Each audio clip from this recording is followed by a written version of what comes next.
अस्सलाम वालेकुम to all. Today the lecture topic is about odd ratio. हम लोगों ने प्रीवियस लेक्चर में डिस्कस किया था रिलेटिव रिस्क को।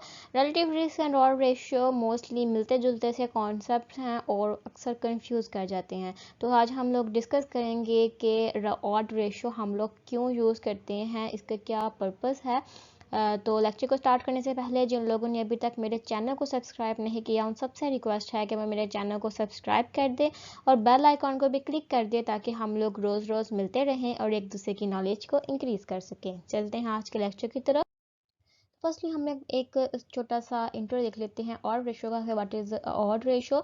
Odd ratio measures the association between an outcome and a treatment. ठीक है, जो ट्रीटमेंट है हमारी और जो हमारा आउटकम आया है वो इस दोनों के दरमियान जो है एसोसिएशन को बता रहा होता है। ठीक है, जबकि जो हमारे पास रिलेटिव रिस्क था, रिलेटिव रिस्क जो है वो हमें हमारा कंपैरिजन हम कर रहे होते हैं उसके अंदर एक्सप्लोजर और डाइजीज़ में। ठीक है, डाइजीज़ और एक्सप्लोजर में उसके अंदर कर रहे होते हैं, लेकिन जो ऑड रेशियो है वो हमें एसोसिएशन बता रहा होता है, ताल्लुक बता रहा होता है ट्रीटमेंट का और आउटकम का। कि मतलब अगर हमारे पास फॉर एग्जांपल 80% आए हैं ब्रेस्ट कैंसर के केस और उसकी ट्रीटमेंट यानी जो हम ट्रीटमेंट उसकी डेवलप की है हमने वो क्या है, तो उनके दरमियान एक ताल्लुक बता रहा होता है कि क्या वो उसको कंट्रोल कर सकते हैं उस चीज़ को कि नहीं कर सकते। ठीक है, इन अदर वर्ड्स हम कंपैरिजन करते हैं आउटकम किसी चीज़ के होने का और किसी चीज़ के नहीं होने का। मतलब कि जो चीज़ मौजूद है उस बंदे में कोई बीमारी और जो एक तंदुरुस्त बंदे के साथ उसका कंपैरिजन करते हैं। तो इन सिंपल टर्म्स अगर हम देखें तो रिलेटिव रिस्क में हम लोग क्या करते हैं, हम लोग एक्सप्लोजर और डाइजीज़ में कंपैरिजन करते हैं और जो है और रेशियो में हम एसोसिएशन चेक कर रहे होते हैं ट्रीटमेंट एंड आउटकम में। ठीक है, सो और रेशियो जो है हमारे पास कंपैरिजन है टू ऑर्स का। ठीक है, दो ऑर्स का कंपैरिजन जो है वो है और रेशियो में। के जो ऑर्स हैं जो हमारे पास आउटकम ऑफ अकरिंग है यानी किसी भी ट्रीटमेंट का, उसको हम लोग कंपेयर्ड कर रहे होते हैं उन लोगों के साथ जो कि विदाउट ट्रीटमेंट के लोग हैं। ठीक है, यानी कि हम लोग उनके पास जो ट्रीटमेंट वाले लोग हैं और विदाउट ट्रीटमेंट वाले लोग हैं, यानी कि नॉर्मल लोगों को हम लोग उन लोगों के साथ कंपेयर कर रहे होते हैं जिन लोगों को वो मसला होता है, यानी कि स्मोकिंग इश्यूज कह लें आप। तो स्मोकिंग जो लोग करते हैं उनको लंग कैंसर होने के चांसेस जो हैं वो 70% है। ठीक है, बेशक वो छोड़ दे लेकिन उन्होंने स्मोकिंग जो है वो एक अरसे तक की है तो उनको चांसेस हैं कि उनको लंग कैंसर हो। अब उनको हम कंपेयर करते हैं उन लोगों के साथ जिन्होंने कभी स्मोकिंग की ही नहीं, कभी उन्होंने देखा ही नहीं सिगरेट क्या होता है। ठीक है, कभी मुंह तक लगाया ही नहीं, तो वो लोग तो तंदुरुस्त, उनको तो 1% चांस नहीं है कि उनको कोई है लंग कैंसर हो। ठीक है, तो उन लोगों के साथ हम कंपेयर करते हैं।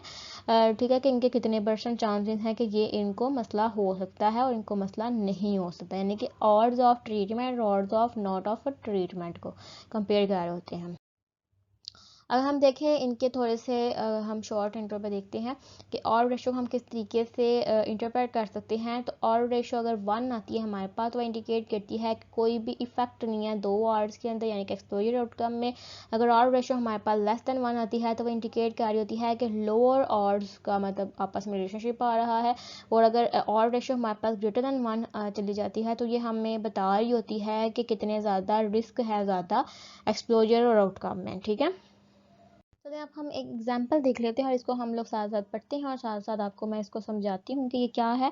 तो फॉर एग्जांपल एक स्टडी ठीक है, उसके एक स्टडी हमने की और इसके अंदर जो थे वो टोटल मेंबर्स थे वो 263 पार्टिसिपेंट थे। और उनमें क्या एम था उन लोगों का कि वो लोग देखें कि जो फ्लू वायरस हैं, जो लोग डाइट पिल लेते हैं उन लोगों को फ्लू वायरस होता है या नहीं होता। ठीक है, तो इसके अंदर दो तरह के वेरिएबल जो हैं वो आ गए। एक आ गया हमारे पास फ्लू वायरस जिसकी कैटेगरी जो है वो यस एंड नो में आ गई, और एक वो लोग आ गए जो लोग डाइट पिल लेते थे। ठीक है, जो उनको फ्लू वायरस होने के चांसेस हमने देखने हैं ना, तो वो रेगुलरली लेते हैं और यहाँ पे वो रेगुलरली डाइट पिल्स नहीं लेते।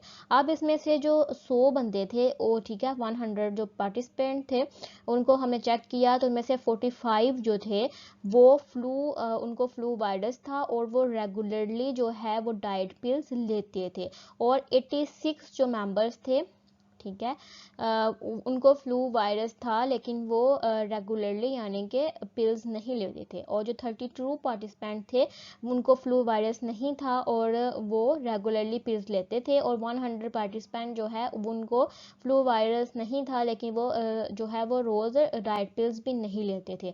तो इसको कैलकुलेट करने के लिए हम जो है अपना डिनोमिनेटर नोमिनेटर जो है उसको बिल्कुल ठीक कर लेते हैं। हमने ओवर आपको पता है कि ऑड रेशियो का जो फार्मूला होता है उसको यूज़ करते हुए हम लोगों ने फाइंड किया, और हमारे पास जो आंसर आया वो आया 1.63। डैट मीन्स के 1 से ग्रेटर है हमारे पास वैल्यू। तो इसका ये है कि जो हमारी ट्रीटमेंट है और जो हमारा आउटकम है इनका आपस में एक रिलेशनशिप है, पॉजिटिव रिलेशनशिप है, ठीक है, ग्रेटर में। क्योंकि अगर हमारी जो डाइट पिल्स हैं और जो हमारा फ्लू वायरस है, कि डाइट पिल से फ्लू वायरस जो है वो हो सकता है, उसके चांस होने के चांसेस जो हैं वो ज़्यादा हैं, ठीक।